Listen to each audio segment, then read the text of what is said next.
Ah, Magandang umaga po mga kababayan. Andito po ako sa tulay ng Biga, and then to boundary to Panganiban, Catanduanes mga kababayan. So, ito po ang suba na nung araw sa Barangay Ugbong. Ngayon, andito po ako sa boundary ng Biga, boundary din ng Panganiban. So, tingnan nyo mga kababayan, ang pinakamalawak na suba. Ayan.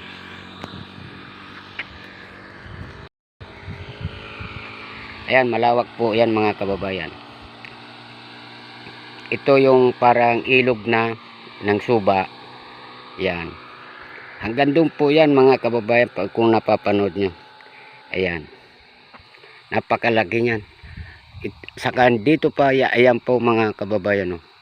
Napakalawak nagsuba na ito. Ayan, yung mga nakikita po yan, yung mga ano po yan, mga nipa.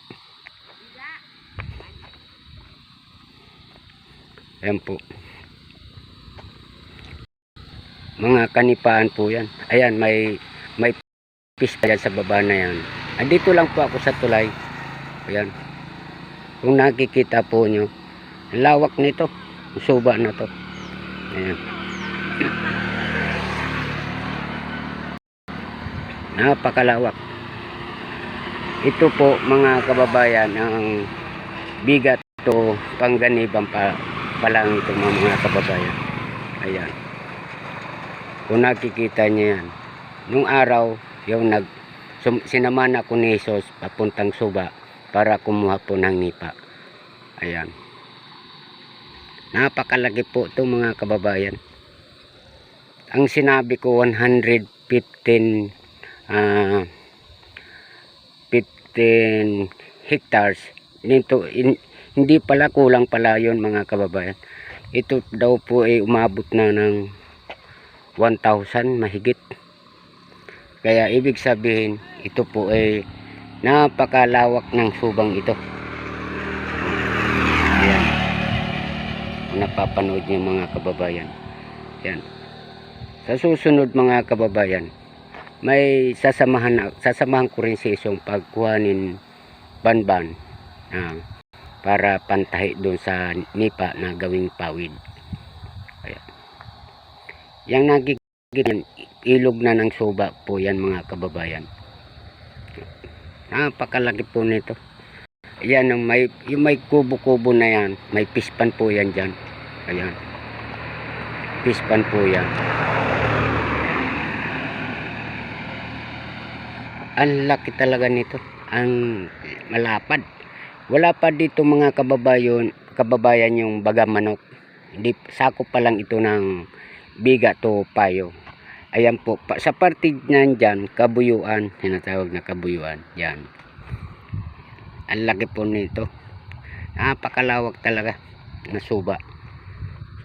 At dito ang hanap buhay ng mga karamihan na tao na naghahanap buhay para mangisda, manguha ng alimango. Ayan. Hanggang po yan doon sa may ano na Piña Francia. Ayan. Andito lang po ako sa tulay boundary ng Biga to Panganiban mga kababayan. Ayan, laki. Lapad talaga.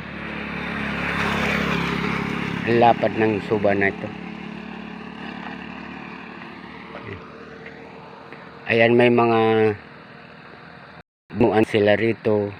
Then binawal po na itong ano bayakos dito dahil yung mga maliliit na isda nahuhuli nila, kaya binawal po yung bayakos.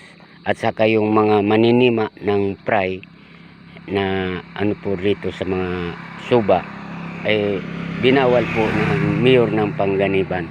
Kaya ang mga taga rito po hindi na nakakahuli ng nanguhuli ng fry.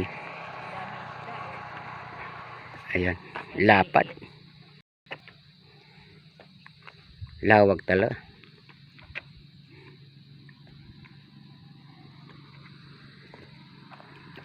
lawak.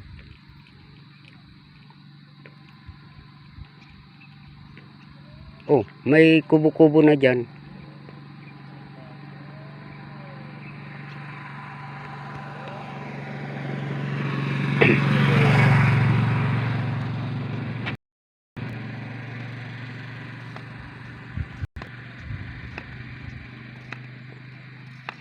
Gandang hapon po. Saan kayo galing? Diyan lang, lakad-lakad lang. Doon sa kabila, may motor kami doon. Ganon. Sige. Binabig ko lang itong suba natin. Okay.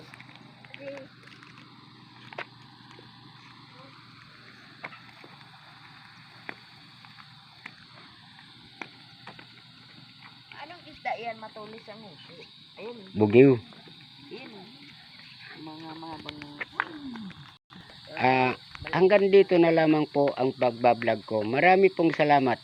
Bye-bye.